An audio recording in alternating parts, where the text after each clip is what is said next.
Bé, la unitat que ens ha tocat és la... Perdoneu, la unitat que ens ha tocat és la unitat 6, la unitat del joc, titulada El joc. Doncs bé, primer de tot, per què he posat aquest títol a la unitat? M'agrada ser clar i concís. Jo, quan era estudiant, m'emprenyava moltíssim i em perdia molt per culpa de títols que no tenien res a veure amb el que estàvem treballant. Aleshores, ara que soc professor, intento ser clar i dir, tractarem això i després ho desenvolupem com sigui. És veritat que hi ha títols que són molt més atractius, però que no tenen res a veure i, per tant, aconsegueixen complicar la vida a l'alumne, cosa que a mi no m'agradaria fer. Bé, aleshores, el joc, es diu el joc, doncs què tractarem? Doncs tractarem coses relacionades amb el joc. Un text instructiu, naturalment, i a partir d'aquí es podran fer coses amb el joc. Quines característiques té aquesta unitat didàctica? Bé, doncs, es tracta de primer de l'ESO, naturalment, es tracta del final de la segona avaluació, sí, és la unitat didàctica número 6, i aquesta unitat didàctica té com a finalitat principal ensenyar als alumnes a copsar allò més important, no pas aprofundir, del text instructiu. Que aconseguim que ells siguin capaços de seguir uns passos per aconseguir un fi o crear ells aquests passos perquè una altra persona pugui aconseguir un fi amb aquest text instructiu. Bé, els continguts de la unitat didàctica, aquí us he posat un cartró ploma on veieu les activitats. Ja veureu això al final de tot, són les activitats que tenim en aquesta unitat. Els continguts tracten les 5 dimensions, naturalment, perquè és el que hem intentat en cada una de les unitats, sí? La comunicació oral, l'expressió escrita, la comprensió escrita, la literària i l'actitudinal. I també, naturalment, tracta el bloc transversal corresponent al currículum que marca la llei. Es toquen gairebé totes les competències de l'àmbit lingüístic, algunes del digital i també del social.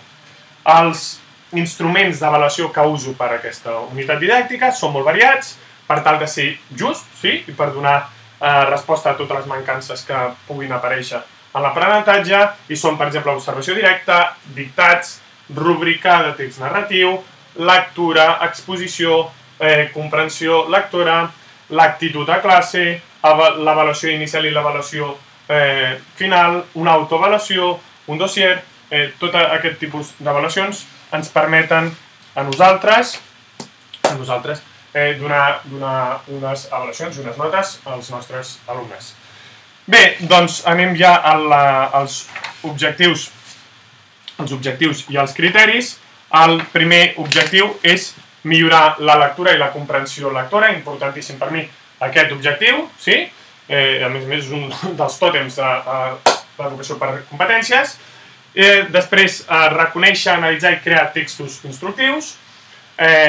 Tenim l'objectiu número 3, conèixer les normes ortogràfiques d'alguns dels sons més complicats de la llengua catalana, que us he posat aquí, sí? Com són la B i la P, la D i la T, sí? I la C i la G, segons en quines posicions estiguin. Buscar informació, seleccionar-la i sintetitzar-la, molt important, aquest objectiu.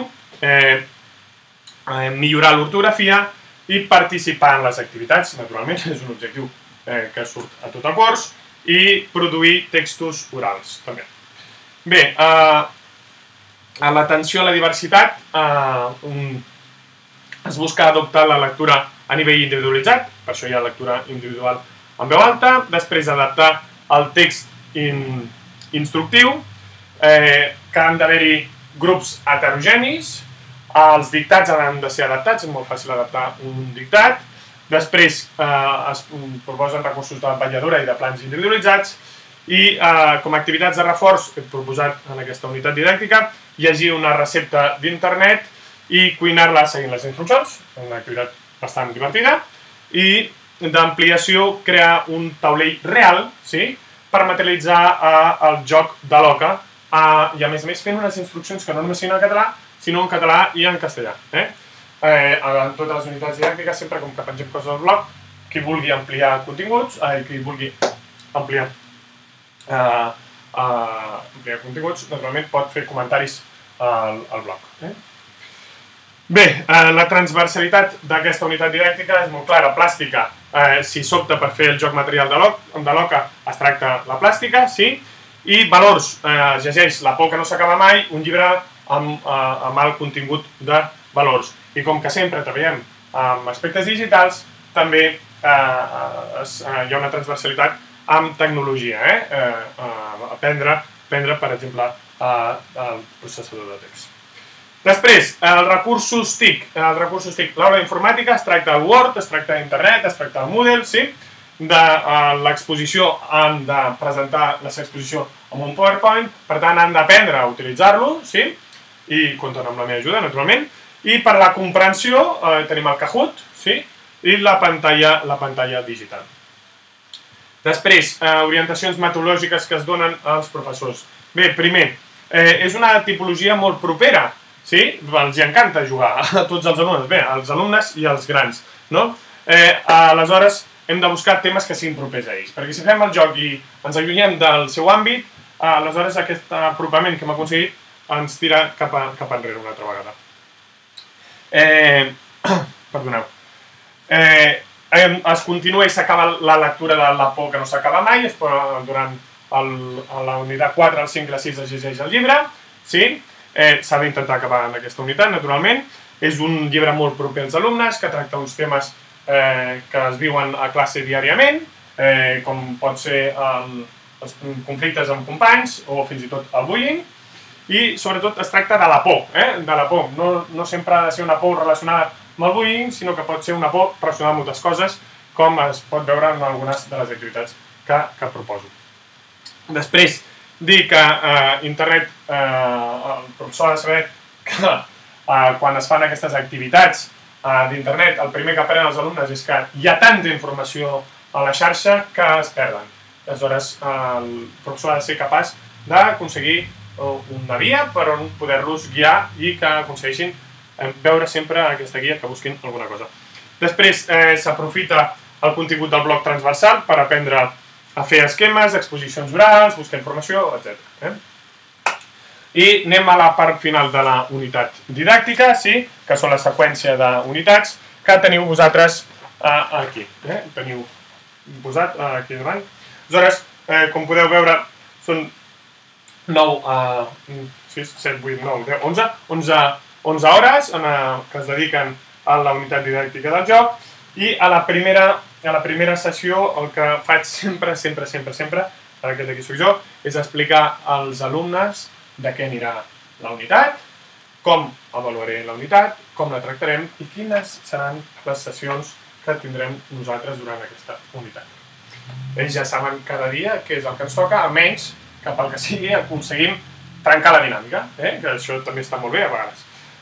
Després, en aquest mateix dia, es llegeix La por que no s'acaba mai i jo tinc unes preguntes en el Kahoot de comprensió sobre el que hem llegit. Aleshores, ells amb els seus dispositius mòbils o amb les tablets, si n'hi ha a l'institut, o amb l'ordinador, s'aconsegueix fer una competició divertida i que es veu i els motiva, sobretot es veu qui ho ha comprès i els motiva a comprendre i a estar més atents per intentar copsar aquelles idees més importants. No es tracta d'estratègies, sinó de resultats. Bé, aquí tenim l'apartat de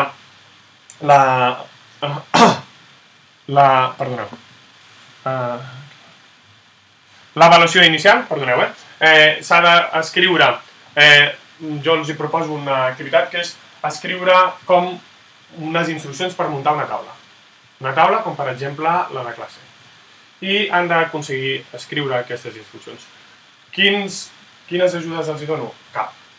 Primer que vull és que ells s'empotrin directament contra el mur del desconeixement. I estaviant-se contra el mur podran després veure que han après coses i que això els serveix per aprendre coses. Aleshores, aquesta és la segona sessió. A la tercera sessió hi ha un dictat, el dictat que els toca és instruccions del parxís, doncs jo tinc un text d'unes instruccions del parxís que té a veure amb l'estructura del joc, sí? Instruccions del parxís, faig el dictat, ells se'l corregeixen, sí? Amb la pantalla digital, i després hi ha una activitat aplicar sobre el dictat, que pot ser de molts tipus.